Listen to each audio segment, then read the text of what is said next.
Emina had disappeared from Aquea, and no one ever saw him again. He wandered for days, walking through forests and crossing rivers, driven by nothing but the weight of his sorrow and regret. Eventually, he found himself in another village, Mabira, a place much like Aquea, but bigger and busier. People in Mabira bustled about, trading goods and living their lives. It was a village that offered a fresh start, but for Emina it was also a place full of opportunities for his old habits. He had no money, no home, and no one to turn to. The guilt of his past weighed heavily on him, but hunger and desperation soon forced him to return to the only thing he knew, stealing. But this time, Emina found himself in a strange and uncomfortable situation. In Mabira, people were more cautious about their belongings, and the crowds were different. Emina realized that picking pockets would be much harder here. He needed a new approach. One evening, as he wandered through the crowded streets, Emina noticed something peculiar. People left their clothes hanging outside to dry, especially their pants. His sharp eyes scanned the rows of neatly hung clothing in alleyways and behind homes.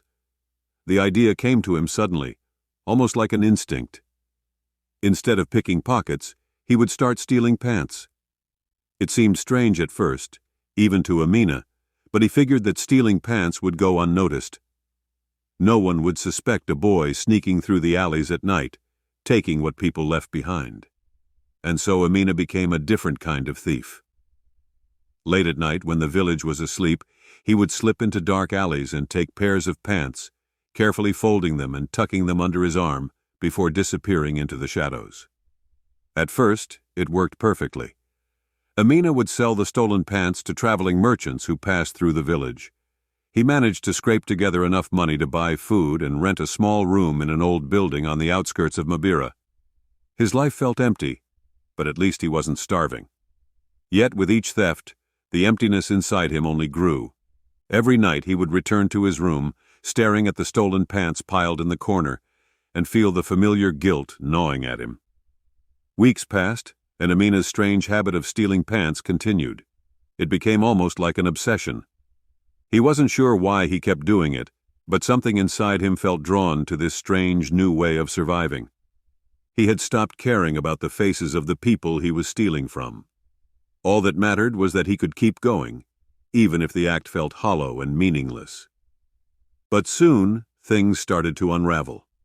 One night, while sneaking through an alley, Emina spotted a pair of pants that looked particularly valuable, made from fine, thick fabric that clearly belonged to someone wealthy. He couldn't resist. His hands moved quickly, snatching the pants from the line. But just as he turned to leave, he heard a shout behind him. "Thief!" a voice cried out. Emina froze. His heart pounded as he looked around, but it was too late. A group of men had seen him, and they were already rushing toward him. Panic gripped Emina as he bolted down the alley, the stolen pants clutched tightly in his hands.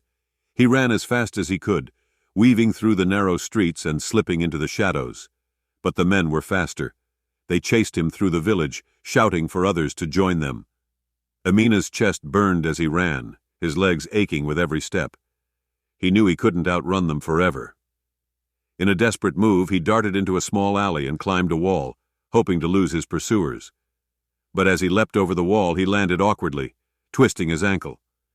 Pain shot through his leg and he fell to the ground, the stolen pants still in his hands. He tried to crawl away, but it was no use. The men caught up to him quickly, grabbing him by the arms and dragging him back to the main street. A crowd had gathered, and Emina could feel their eyes on him, filled with anger and disgust. The leader of the group, a tall man with a stern face, glared down at Emina. "What kind of thief steals pants?" he spat. The crowd murmured in agreement, some laughing at the absurdity of it all. Emina had no words. He looked down at the ground, his heart heavy with shame. The stolen pants lay crumpled beside him, a sad reminder of how far he had fallen. He had left Aquea to escape his past, but here he was, trapped in the same cycle of theft and regret. The village leaders decided to take Emina to the elders of Mabira. They would decide his fate. As he was dragged through the streets, Emina felt a deep sense of dread. He had hoped for a new life in this village, but all he had found was more pain and sorrow. When they reached the elders, Emina was forced to explain his actions. He told them about his mother, his life in Aquea, and how he had started stealing out of desperation. But as he spoke, he realized that his words felt hollow. He had made the same excuses for too long. The elders listened in silence before passing their judgment. Emina would be banished from Mabira, sent away with nothing but the clothes on his back. He had no future in the village, no place among its people. Once again, Emina found himself alone, walking into the unknown. As he left Mabira, limping from his injured ankle, Emina wondered if he would ever find a place where he truly belonged. He had stolen so much, but nothing had ever filled the emptiness inside him. And as the village disappeared behind him, he knew that he could never escape the consequences of his choices. The road ahead was long and uncertain, but one thing was clear.